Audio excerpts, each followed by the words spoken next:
نو الله پاک فرمایي دا اول خو کوشش کوه چې ځان د ګناه نه بچ کړي، ګناه مه کوه، الله خفه کېږي. او چې کله یو ګناه ته دې زړه وشي او دا شیطان دې ګمراه کوي، نو خپل رب حاضر که، بس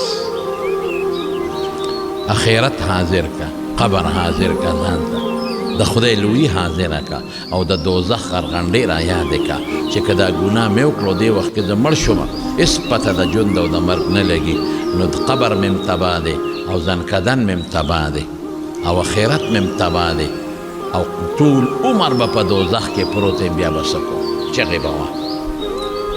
که بیا هم انسان دی او غلطي وشوه او ګناه وشوه، نو دویمه لاره اسانه خدای مونږ ته ښولې ده، او دا ده چې ما فورا توبه وباسه، فورا معافي وغواړه او توبه وباسه. نو چې توبه دې وویستله، نو الله به دې معاف کړي. یا عبادی الذین اسرفوا علی انفسهم، دا الله څه وایي؟ یاره څه مهربانه الله دی، څه مهربانه رب دی. یا عبادی اے زما بندگانو، یا عبادی اے زما بندگانو. کم بندگان؟ اسرفوا علی انفسهم، هغه بندگان چې ځان سره زیاتې کړي، زیاتې ځان سره کوي. که د خدای دشمني کې د خدای خدایي نشي کمولی، ځان سره زیاتې کوي، ځان تباه کوي، ځان آخرت ته غورځوي، ځان قبر ته غورځوي، ځان دوزخ ته غورځوي.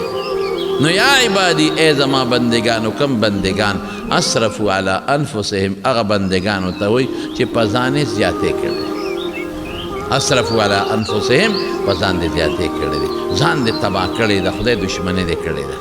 ګناه دې وکړه، په ګناه الله خفه کېږي، الله دې خفه کړو، چې الله دې خفه کړه ځان دې تباه کړو. نو څه چل دی؟ لا تقنطوا من رحمت الله، د خدای د رحمت نه مایوسي مه کوه. الله څومره ښکلی لفظ دی، د خدای د مهربانۍ نه مایوسي مه کوه.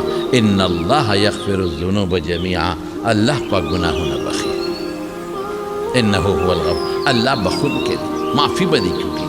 فوراً الله ته رجوع کوه، توبه وباسه. رسول الله صلی الله علیه وسلم فرمای، دا حدیث وره، دا وره ښه.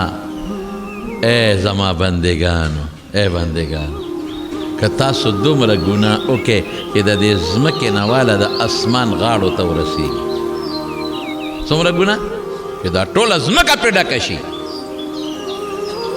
او د اسمان غاړو ته ورسېږي، او شرک دی نه کړي چې مشرک نه، او ما ته سر ښکته کې توبه وباسې، نو دا دومره د ګناه ځای بدله د بخښنې نه ډک کم، هېڅ پروا مې نشته. حدیث پاک کې راځي یو سړی ګناه وکړي، نو بیا څه وایي؟ یا الله ما ګناه وکړه، ما وبخښه، اذن عذبت ذنبا فاغفر لي، نو الله یې وبخي. بیا ګناه وکړي، بیا وایي یا الله ما ګناه وکړه، ما وبخښه، الله وی مې بخلې. بیا ګناه وکړي، بیا وی یا رب، یا رب، یا رب ما وبخه او مې بخلې، بیا به نه کومه. بیا وکړي، یا رب انی اذنبت ذنبا آخر، بله ګناه مې وکړه، فاغفر لي، ما وبخه. الله فرشتو ته وی اعلم عبدي، الله اعلم عبدي، زما د دې بنده دا علم دی چې ان له ربا یغفر الذنوب، چې د دې یو رب شته چې ګناه بخي. دی په دې پوه دی چې یو رب شته چې ګناه بخي.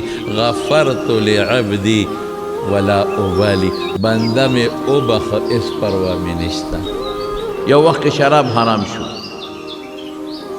نو چې کم لوښي به د شرابو د استعمال په هغې پابندي ولګېده چې دا لوښي به نه استعمالوي.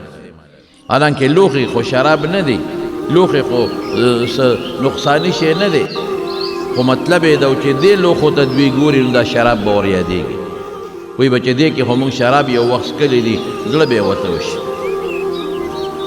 نو د هغه لوښو نه هم پابندي ولګېده چې د شرابو د استعمال لوښي به هم نه استعمالوي، او چې بیا ته د خلکو پوره نفرت پیدا شو، زړه ته تور شو، نو بیا د هغه لوښو اجازت ورکړه. خلکو به د قبرونو سره ناروا سلوک کو، د شریعت خلاف کار به کو په جاهلیت کې. نو پیغمبر علیه السلام اعلان وکړ چې بالکل به قبرونو ته نه ځئ، حالانکه قبر له خو په جایزه طریقه هم سړی تللی شي، په ناجایزه هم، خو پابندي مکمل ولګوله، مکمل پابندي چې هغه جایز به هم نه دی. چې مکمل د قبرونو د تلو نه پابندي شي چې دا جایز هم نه دي نو ناجایز خو به خامخا څوک نه کوي نو وروسته بیا چې د خلقو هغه اعتقاد او د خلقو عمل کلک شو مضبوط شو نو بیا آیت حدیث کې و چې نهیتکم عن زیارت القبور الا فزوروها ما تاسو د قبرونو د ملاقات نو د زیارت نه منې کړی وې زه اوس که تاسو څوک ورځئ نو ورځئ